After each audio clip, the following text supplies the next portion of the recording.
Popular culture and politics.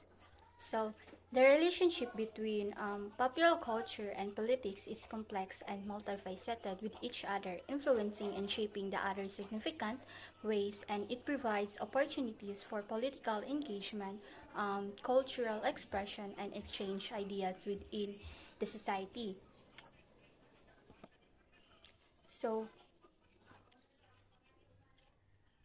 maraming salita at larawan ang nagawa at sinubok na magpakita ng katotohanan sa buhay, at kadalasan ay tumutulong ito sa pagpapakahulugan nito. So, ang mga nabanggit na kanta ay may mga halimbawa ng popular culture na musika sa Pilipinas na may malalim na kahulugan at mensahe sa konteksto ng politika at lipunan. So, popular culture. So, Ang Bayan Ko ni Freddie Aguilar ay isang awit na nagpatutukol sa politika at pagpapahayag ng pagmamahal sa bayan, at partikular noong panahon ng pananakop ng Amerikano, at ipinapakita nito ang pagnanais ng pagbabago at kalayaan mula sa dayuhang panghihimasok. So, ang pangalawa naman ay Banal na Aso at Santong Kabayo. So, ito ay tungkol sa pagbabatikos ng hipokrasya ng ilalim sa lipunan at partikular sa konteksto ng eleksyon.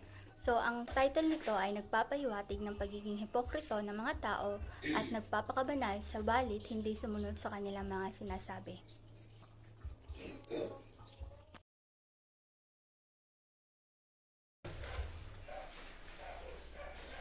Dapat tama. So, ito ay nagbibigay diin sa kritikal na kamalayan ng mga botante sa panahon ng eleksyon.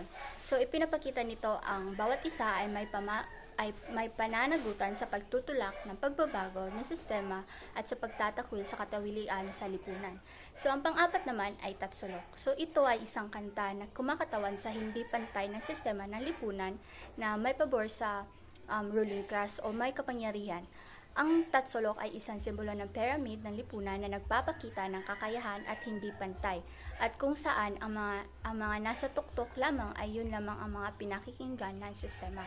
At ang panglima naman ay Upuan, isang kanta na nagpapakita ng pagpaparangya sa mapanlinlang ng lingkod bayan at sa nasasakupan nito. At ang upuan naman ay isang simbolo ng kapangyarihan na nagpapakita ng kahalagahan ng responsibilidad at integridad ng mga may posisyon sa lipunan. So, ang mga ito ay sa pamamagitan ng musika at awit, ang mga mensahe na ito ay nagbibigay diin sa mga isyu ng lipunan at nagpapakilos ng mga tao upang magkaroon ng kamalayan at kumilos para sa pagbabago.